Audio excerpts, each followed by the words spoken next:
Kita kan sering pakai alasan adaptasi. Iya sih, kalau yang kamu adaptasi, circle-mu circle yang sehat.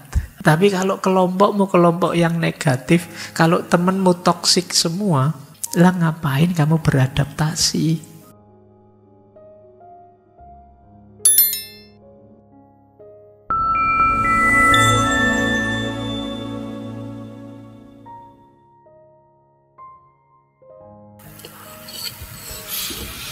Bismillah. Assalamualaikum warahmatullahi wabarakatuh.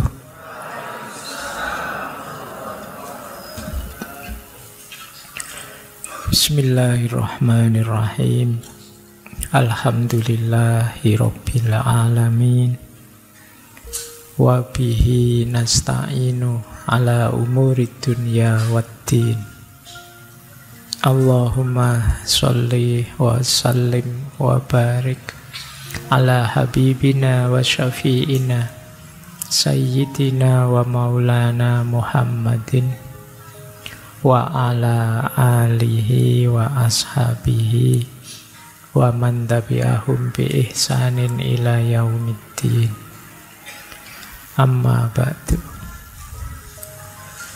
Bismillah, mari kita lanjutkan belajar lagi sinau kita setiap malam Kamis. Malam hari ini kita masih ada di tema menata diri, mengarahkan diri. Mari kita tata dulu niatnya nggih, nawaitunya tetap ilmunya. Jadi bukan rame-ramenya. Semoga juga bukan karena pingin nonton saya. Buat apa kalian nonton saya? Ada yang jauh lebih mulia dari itu, yaitu ilmu. Kalau kata Imam Ghazali, ilmu itu yang secara sekaligus mulia sejak tujuannya, alatnya, bahkan dirinya sendiri. Jadi maksudnya Imam Ghazali, ilmu itu dirinya sendiri mulia, tujuannya juga mulia, bahkan proses memperolehnya pun mulia. Kita itu kalau sudah masuk ke dunia ilmu, ke jalan ilmu, bahkan sejak belajar saja, kita itu status kita sudah mulia. Kalau ada orang tanya mau kemana Mas belajar, itu statusnya sudah beda dibandingkan mau kemana nongkrong, ngopi, itu kan beda. Belajarnya saja itu statusnya sudah tinggi. Kalau sedang ngapain, sedang membaca buku, itu kan rasanya beda. Sedang ngapain, sedang nongkrong, main game, ngeslot, apa-apa dan sejenisnya, itu kan rasanya beda. Jadi prosesnya saja itu sudah mulia. Ilmunya sendiri juga mulia. Dan tujuan atau buahnya ilmu itu juga mulia.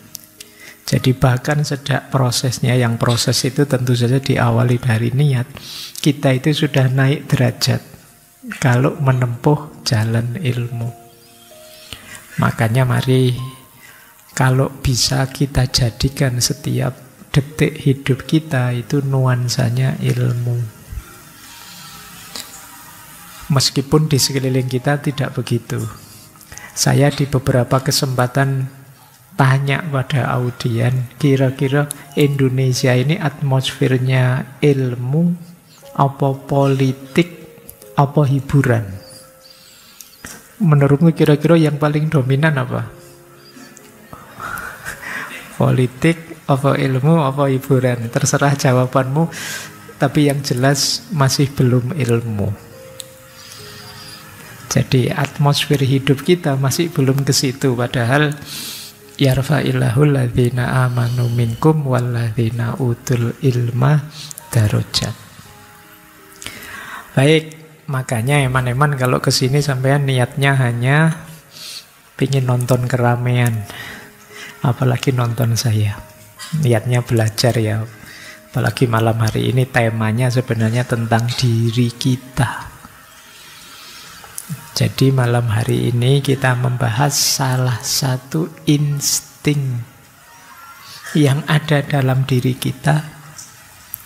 Karena ini sifatnya insting, kalau dalam bahasa agama itu dekat dengan fitrah, kondisi alami yang sudah ada dalam diri kita.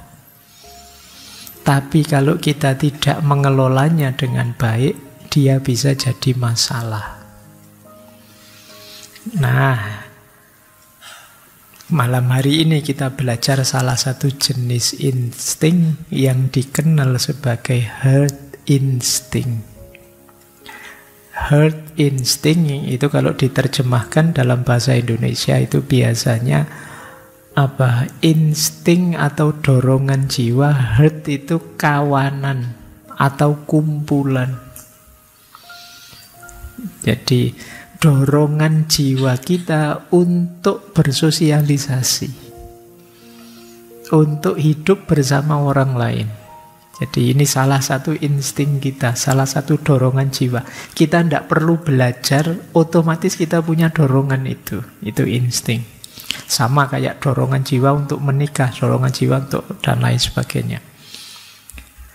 Insting itu ada yang mengkategorikan 3. Selain herd instinct, ada self-preservation instinct, ada race preservation instinct. Selain dorongan untuk berkelompok, berkerumun, ada dorongan untuk menjaga diri kita. Makanya dalam diri kita ada beberapa aspek yang muncul begitu saja.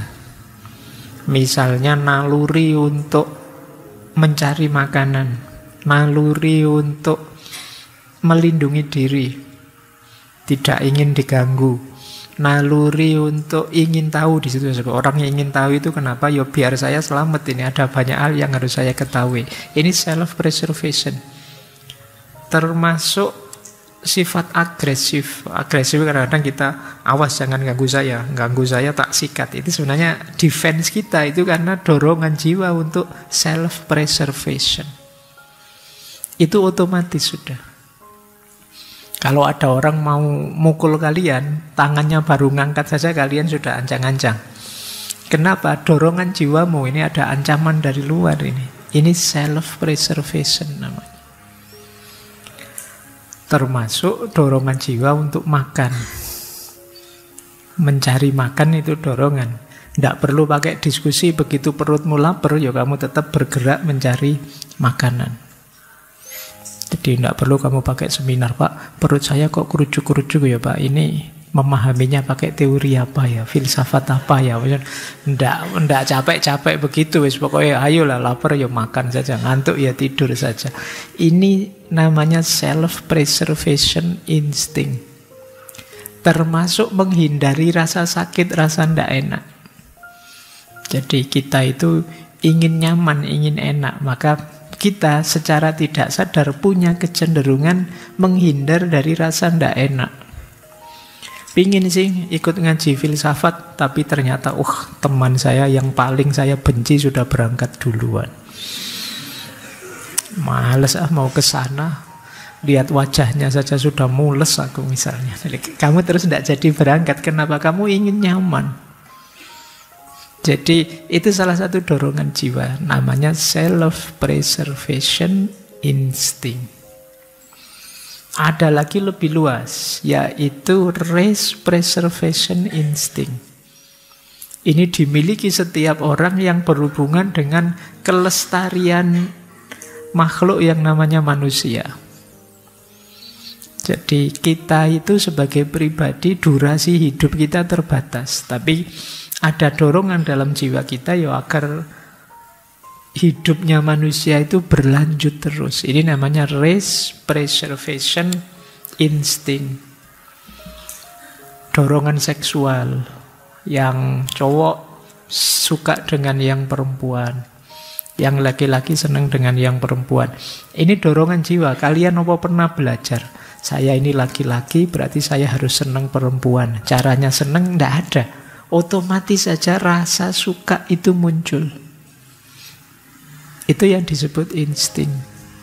Jadi seks itu ya dorongan langsung.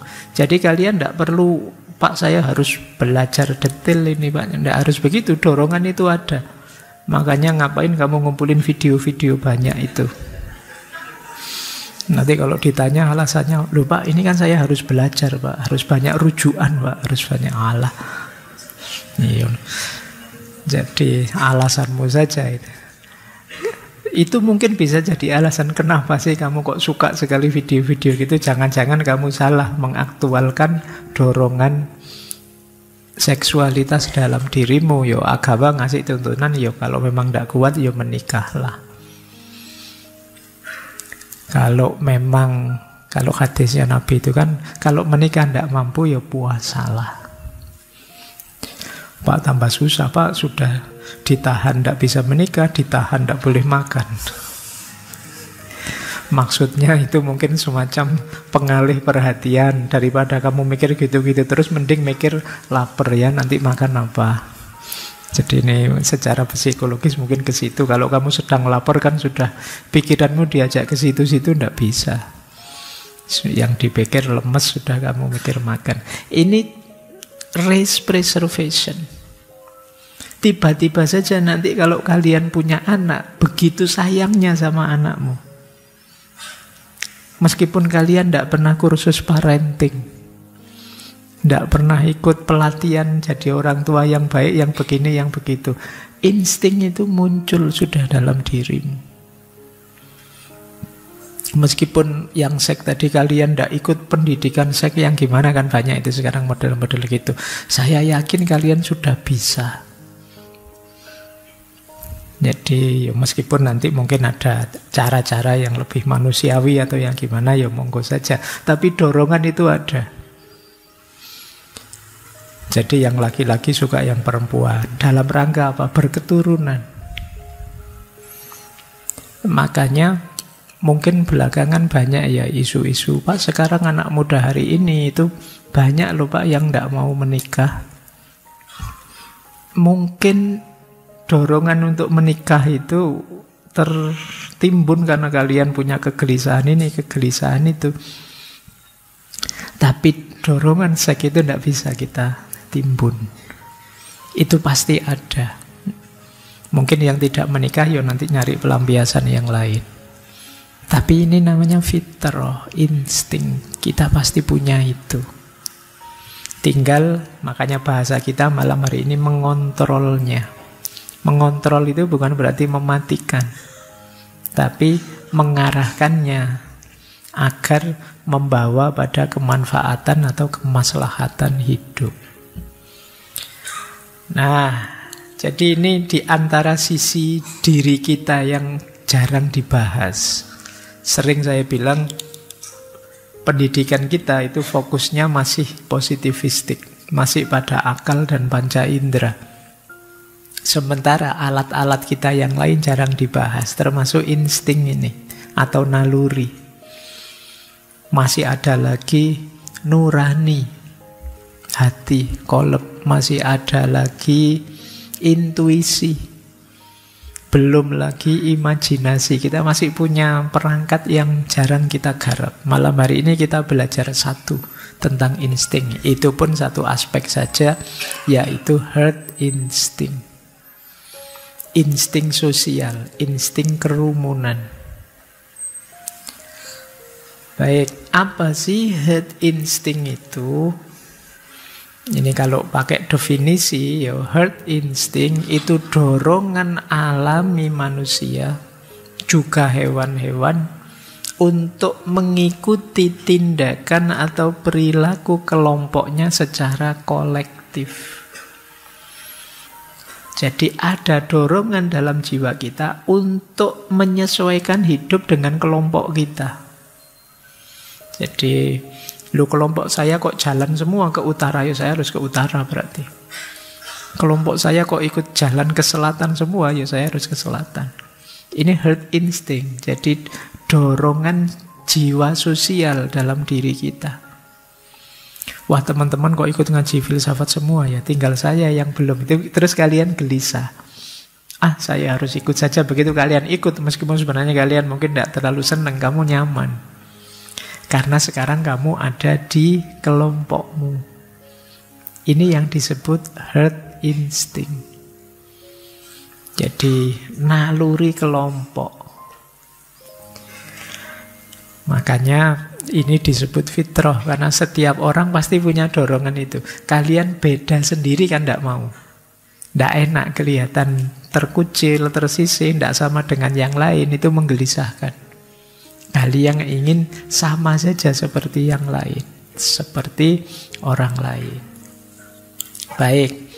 Jadi ketika kita menyesuaikan diri dengan banyak orang, ketika kita memutuskan sesuatu, tapi sebenarnya itu bukan mau kita, tapi maunya kelompok kita. Dan kita nyaman dengan itu, meskipun mungkin dalam banyak hal kadang-kadang kita tidak cocok, tidak setuju, tapi tidak apa-apalah. Pokoknya keputusannya orang banyak saya ikuti. Ini namanya herd instinct. Dulu pernah ya kita membahas kebenaran. Ada kebenaran itu yang sifatnya objektif, ada kebenaran itu yang sifatnya subjektif, ada kebenaran itu yang sifatnya intersubjektif. Nah, dalam kerumunan, dalam kawanan, dalam kelompok, ini kebenarannya sifatnya intersubjektif. Sifatnya kesepakatan. Begitu kita sepakati, ya dia jadi kebenaran. Yuk, untuk kos-kosan kita, misalnya kalau kuliah pakai baju hitam-hitam terus yuk. Nah, ini namanya kebenaran pakai baju hitam, itu namanya intersubjektif. Kalau sudah intersubjektif berarti sudah disepakati. Kalau ada yang tanya, apa dalilnya kamu pakai hitam-hitam? Tidak ada, itu tidak ada hubungannya dengan dalil. Ini kesepakatan. Karena apa? Karena ranahnya ranah hidup bersama, ranah sosial. Kenapa kok ada begitu? Ya karena ada dorongan dalam jiwa kita untuk hidup bersama orang lain. Kalau kita hanya mengandalkan kebenaran subjektif-subjektif saja, kemungkinan konfliknya besar. Dan itu tidak nyaman, tidak enak kan kalau hidup itu masing-masing egois, subjektif-subjektif, padahal kita ada di ruang yang sama. Akhirnya dibuatlah kesepakatan bersama. Ini yang disebut intersubjektif. Nah, dorongan jiwa berarti herd instinct itu. Kenapa dorongan jiwa ini muncul? Nah, ini ada beberapa alasannya. Alasan pertama, untuk keberlangsungan hidup. Jadi kita itu dalam banyak aspek tidak bisa sendirian. Bahkan ada yang menjelaskan, dalam kelompok hewan tertentu, berkelompok itu lebih memperbesar kemungkinan survive. Ini contohnya misalnya kambing yang banyak itu. Misalnya ada harimau datang, itu kan kemungkinan selamat kita besar. Karena kita tidak tahu nanti kambing yang mana yang diterkam harimau. Tapi kalau kamu sendirian, satu-satunya ketemu harimau, ya mesti kamu, siapa lagi yang kena. Nah, ini insting kerumunan. Di tengah orang banyak saya bisa selamat. Jadi aman. Kayak kalian itu cowok-cowok kadang ngumpul bareng-bareng, terus mungkin ada cewek lewat terus sweet-sweet itu. Begitu ceweknya noleh, siapa yang tadi sweet-sweet?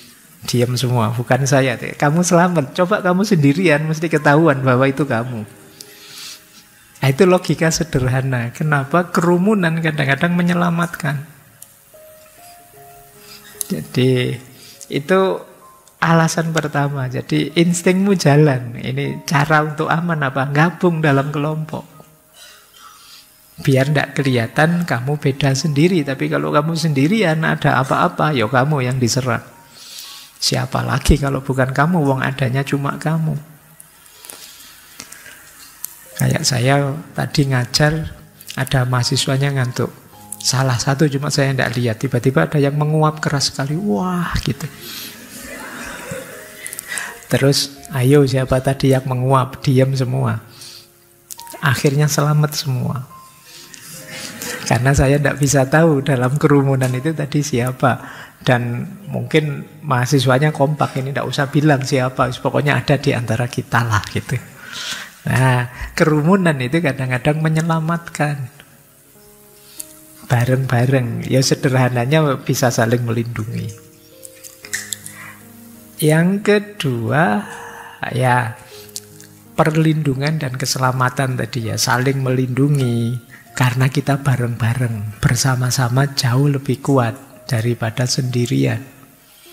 Dalam senang maupun dalam sedih. Kayak iklan rokok itu ya, ndak ada kamu ndak rame, ndak enak, ndak seneng. Kalau kamu ada, aman sudah. Kalau ada apa-apa kita bisa saling lempar tanggung jawab. Jadi, bukan saya, kan ada kamu, buat apa? Itu kayak, mungkin kalau kalian mudik, pulang kampung terus ibumu marah-marah, ayo ndak ada yang mau nyapu. Itu kan kalian kalau saudaranya banyak berkelompok kan enak. Yo kamu dong. Ibumu capek ini harus dimarahi satu-satu ya capek. Tapi kalau kamu pas sendirian di rumah, yang nyapu siapa? Yang buang sampah siapa? Mau ndak mau ya kamu. Nah, itu alasannya kenapa banyak orang itu lebih safe, lebih aman. Yang ketiga, resikonya jadi minimal. Barang berat kalau dijinjing bareng-bareng jadi ringan. Barang ringan kalau tidak dikerjakan ya tidak selesai. Jadi tapi kalau banyak temannya lebih enak. Pekerjaan satu kalau kalian berdua jadinya setengah-setengah. Pekerjaan satu kalian bersepuluh ya 1/10 semuanya. Lebih ringan, lebih enak. Itulah kenapa muncul secara naluriah insting untuk berkelompok. Baik, kalian misalnya, mungkin kalau yang datang padamu misalnya tiba-tiba ada yang menyerangmu, satu misalnya anjing, kalian mungkin masih berani, alah anjing satu aja nyari kayu kamu kejar-kejar balik. Tapi begitu anjing 10, yang lari kamu mesti. Dia sedang bersama kawan-kawannya. Itulah resikonya jadi lebih minimal. Baik. Cuma teman-teman, ini tadi kan masih sifatnya positif. Enak ya punya teman banyak, enak ya punya banyak pendukung. Sampai di titik ini masih aman.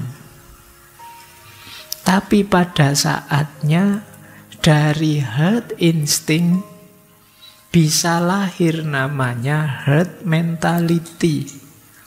Atau kadang-kadang disebut mob mentality. Mental kerumunan. Nah, kalau ini mulai agak kita harus hati-hati. Mental kerumunan itu apa? Ada beberapa penciri. Yang pertama, mental kerumunan itu kalian sudah tidak mau berpikir lagi, yang penting ikut saja teman-teman. Ikut saja kelompok saya. Kalian hanya niru saja. Ini sudah herd mentality. Temanmu tadi saya kasih contoh ya, temanmu ke utara, kamu ikut ke utara. Temanmu ke selatan, kamu ikut ke selatan. Alasannya apa? Enggak tahu. Itu kan kayak film-film humor zaman dulu ya, kayak film Dono Kasino Indro itu ada satu meja orang, yang satu ngasih roti, ditiru kasih roti, kasih daging, ditiru kasih daging, dikasih apa, ditiru kasih apa. Kamu hanya niru saja, tidak ngerti alasannya. Begitu mau kamu makan, ternyata orang yang kamu tiru ngasih makan anjing di bawah. Itu kan tidak nyambung. Kamu ikut saja karena tidak tahu tujuannya, kamu manut saja. Ternyata arahnya tidak seperti yang kalian bayangkan. Jadi mengikuti kelompok tanpa berpikir, tanpa mempertimbangkan kelompokmu sedang apa, tujuannya apa. Ya mereka melakukan itu alasannya apa. Yang penting mereka melakukan saja, kamu ikut melakukan. Kalau tiba-tiba saya noleh ke kanan sambil lihat ke atas, Sebagian besar mesti ikut saya lihat ke atas. Tanpa sadar, loh alasannya apa kok tiba-tiba Pak Faiz noleh lihat ke atas. Nah, itu cirinya manusia. Terpengaruh oleh kelompoknya sehingga akhirnya dia hanya ikut-ikutan saja. Berarti kalian mulai kena herd mentality ini. Yang kedua, cirinya orang herd mentality, melakukan apapun kalian memerlukan validasi atau persetujuan orang lain. Atau setidaknya menghindari tidak dinilai negatif oleh orang lain. Ini ciri kedua. Kadang pakai baju saja kalian mikirnya ini nanti teman-teman komentar enggak ya? Seneng ya dengan yang saya pakai. Saya suka sih baju ini tapi nanti jangan-jangan ada yang komen.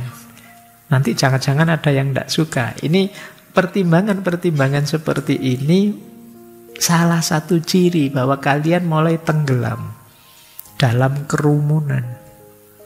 Kalian mulai hilang. Dirimu sendiri sudah tidak ada. Yang selalu jadi pertimbanganmu adalah pendapatnya orang lain, pikirannya orang lain, komentarnya orang lain. Berarti kalian sudah mulai herd mentality. Pak, teman-teman saya itu sekarang pakai jeans semua, Pak, celananya. Tidak ada yang pakai sarung. Padahal saya senangnya pakai sarung loh.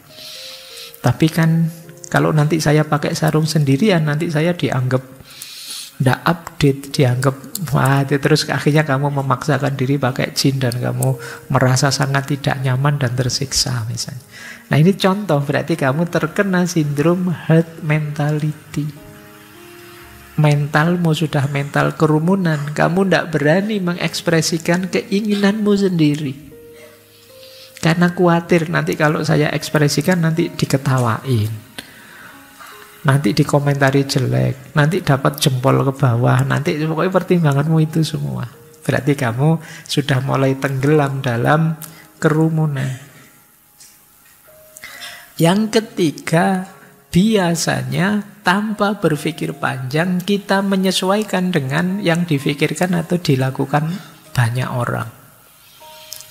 Hari ini trennya apa, kita ikut ke sana, tidak pakai mikir.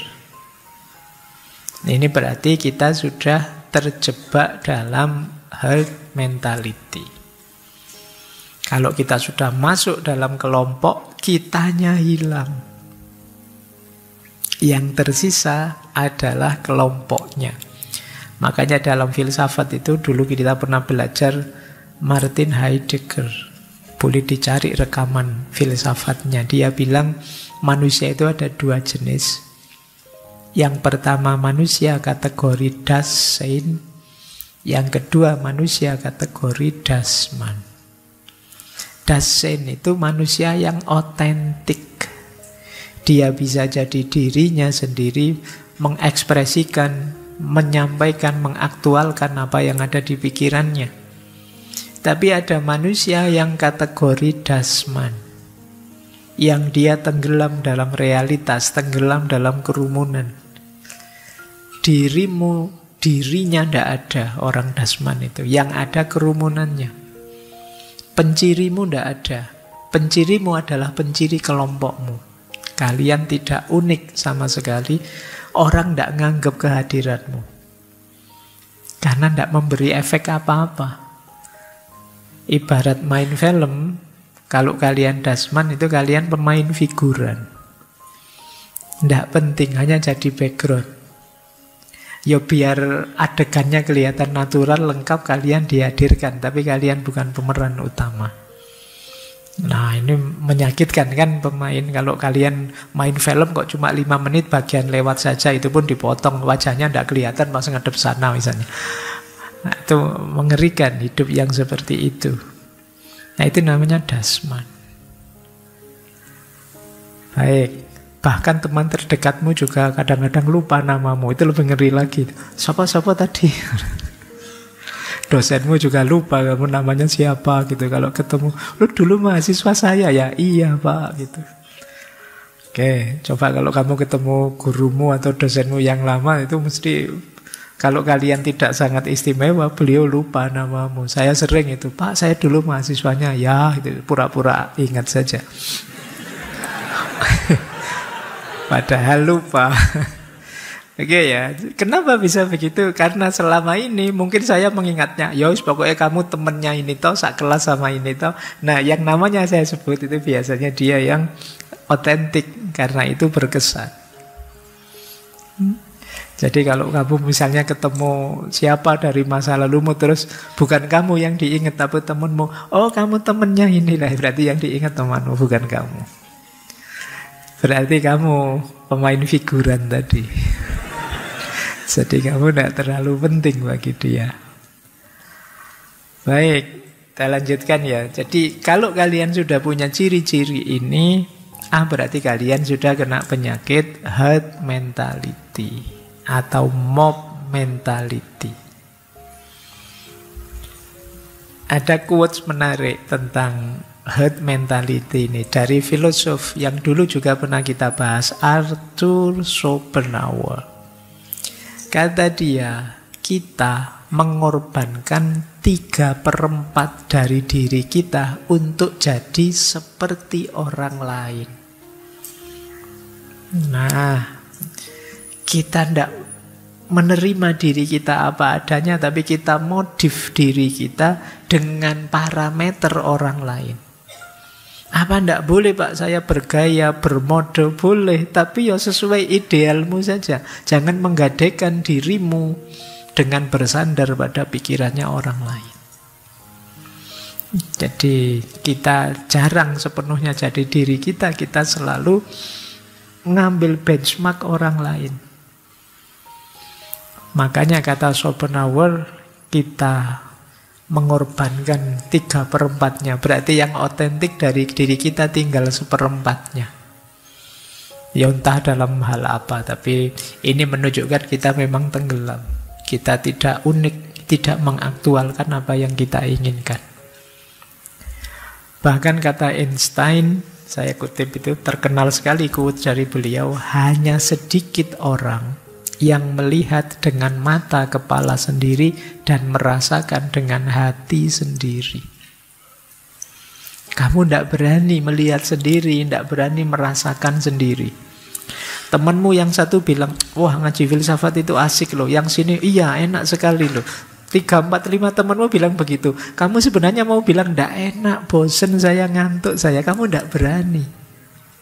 Wah kalau nanti saya bilang seperti itu, jangan-jangan teman-teman ngambek saya, wah katrok kamu, deso kamu, berarti kamu SDM rendah kamu, misalnya kamu takut.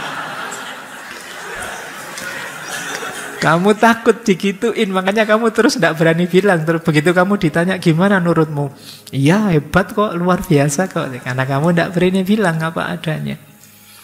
Jadi kritiknya Einstein, kita jarang mau melihat dengan mata kita sendiri, merasakan dengan hati kita sendiri.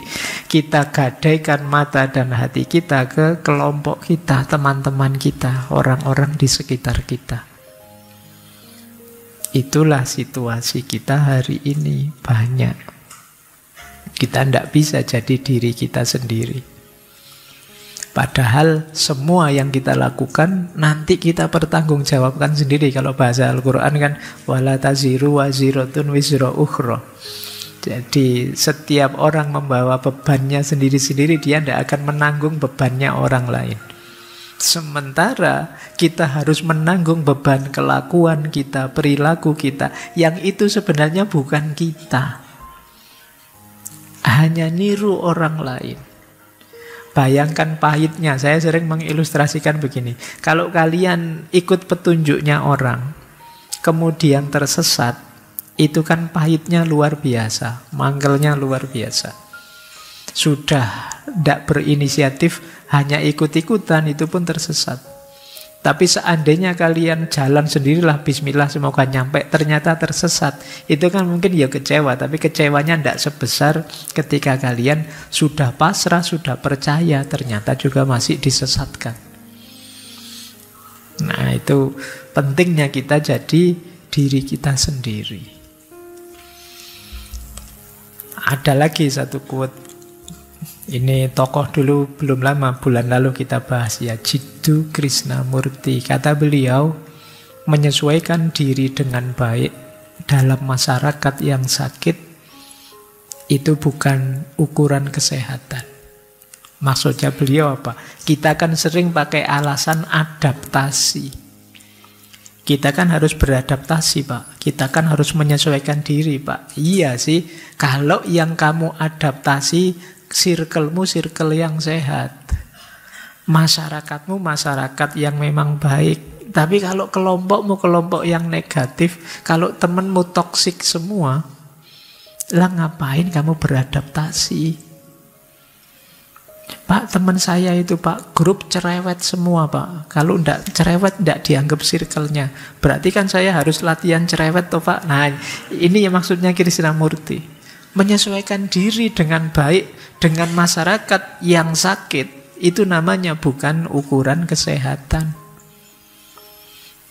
Jadi iya, adaptasi ya adaptasi, menyesuaikan diri ya menyesuaikan diri. Tapi perhatikan juga kalian beradaptasi pada apa? Menyesuaikan diri untuk apa? Pak, anak muda hari ini itu kalau terlalu soleh itu rasanya ndak update, Pak.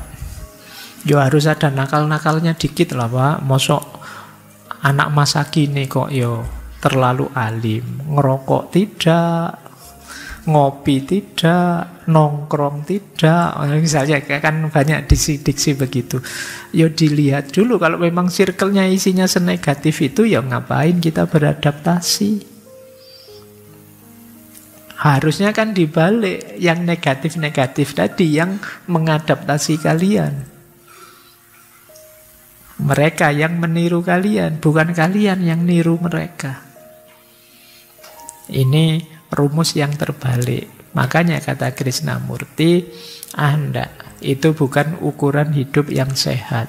Iya, memang kita harus menyesuaikan diri dengan lingkungan dan masyarakat kita, tapi ayo dipastikan dulu lingkungan dan masyarakatnya sehat. Kalau lingkungan dan masyarakatnya tidak sehat, sehatkan dulu, baru kita saling beradaptasi. Ya karena kalau tidak, ya nanti kita semua jadi rusak. Bareng-bareng rusak.